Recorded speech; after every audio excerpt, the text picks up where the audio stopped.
അൻവർ അകത്തായാൽ ആര്യാടൻ ഷൗക്കത്ത് പുറത്തേക്കോ? തന്റെ പഴയ തട്ടകമായ കോൺഗ്രസിലേക്ക് PV അൻവർ എത്തിയാൽ കോൺഗ്രസിനുള്ളിൽ അത് വലിയ പൊട്ടിത്തെറികൾക്ക് വഴിയൊരുക്കിയേക്കാം. നിലമ്പൂർ, തവനൂർ, പൊന്നാനി മണ്ഡലങ്ങളിൽ ഏതിലെങ്കിലും 2026 തിരഞ്ഞെടുപ്പിൽ അൻവറിന് മത്സരിക്കാനായി കോൺഗ്രസ് നൽകുമെന്നതിൽ ആർക്കും സംശയമില്ല. തന്റെ തട്ടകമായ നിലമ്പൂർ തന്നെ വേണമെന്ന് അൻവർ വാശി പിടിച്ചാൽ അത് കോൺഗ്രസിനുള്ളിൽ വലിയ പൊട്ടിത്തെറികൾക്ക് വഴിയൊരുക്കും. DCC പ്രസിഡന്റ് VS ജോയിയും മുൻ മന്ത്രിയും മുതിർന്ന കോൺഗ്രസ് നേതാവുമായിരുന്ന ആര്യാടൻ മുഹമ്മദിന്റെ മകനും KPCC ജനറൽ സെക്രട്ടറിയുമായ ആര്യാടൻ ഷൗക്കത്തും നിലമ്പൂർ സീറ്റിൽ പ്രതീക്ഷ പുലർത്തിയാണ് പ്രവർത്തനങ്ങൾ നടത്തുന്നത്. നിലമ്പൂരിൽ ആര്യാടൻ ഷൗക്കത്തിന് സീറ്റ് നൽകിയില്ലെങ്കിൽ അദ്ദേഹം സ്വതന്ത്രനായി മത്സരിക്കാനുള്ള എല്ലാ സാധ്യതകളുമുണ്ട്. മലപ്പുറം DCCയിൽ ഭൂരിപക്ഷം നേതാക്കളും ആര്യാടൻ ഷൗക്കത്തിനൊപ്പമാണ്.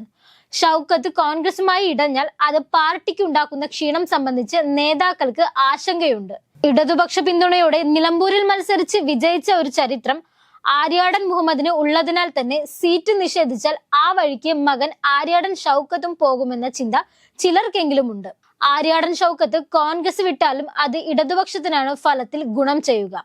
ആര്യാടൻ ഷൗക്കത്ത് വിഭാഗം കോൺഗ്രസ് വിട്ടാൽ വള്ളിക്കുന്ന്, കോട്ടയ്ക്കൽ, മഞ്ചേരി, കൊണ്ടോട്ടി മണ്ഡലങ്ങളിൽ മുസ്ലിം ലീഗിനും വണ്ടൂരിൽ കോൺഗ്രസിനും കടുത്ത വെല്ലുവിളി നേരിടേണ്ടി വരും. മലപ്പുറത്ത് നിലവിൽ മുൻ മന്ത്രി AP അനിൽകുമാറാണ് KC വേണുഗോപാലിന്റെ വലം കൈയായി പാർട്ടിയിൽ ഇടപെടൽ നടത്തി വരുന്നത്. DCC പ്രസിഡന്റ് VS ജോയിക്ക് പ്രതിപക്ഷ നേതാവ് VD സതീശനുമായാണ് ഏറെ അടുപ്പമുള്ളത്.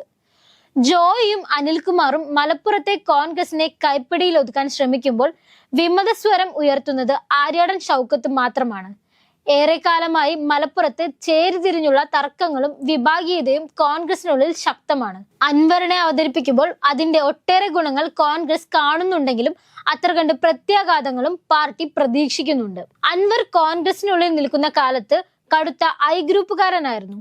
പാർട്ടി വിട്ടപ്പോഴും KPCC president K Sudhakaran, Ramesh Chennithala തുടങ്ങിയ മുതിർന്ന നേതാക്കളുമായി ഏറെ അടുപ്പവും പുലർത്തിയിരുന്നു. പഴയ I ഗ്രൂപ്പുകാരനായ അൻവറിനോട് K മുരളീധരനും പ്രത്യേക താല്പര്യമുണ്ട്. അൻവർ കോൺഗ്രസിൽ എത്തിയാൽ ഈ വിഭാഗത്തിനാണ് കരുത്തു കൂടുക. അപ്പോഴും അൻവർ കോൺഗ്രസിലേക്ക് എത്തുന്നതിൽ വിമുഖത കാട്ടുന്നത് പ്രതിപക്ഷ നേതാവ് VD സതീശനെ പോലെയുള്ള ചിലരാണ്.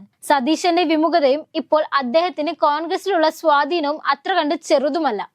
അൻവറിന്റെ കോൺഗ്രസ് പ്രവേശനത്തിന് എതിരായി ഷൗക്കത്തിനൊപ്പം സതീശനും സംയുക്തമായി നീങ്ങുവാനുള്ള സാധ്യതകളുണ്ട്. അത് തള്ളിക്കളയാനാകില്ല.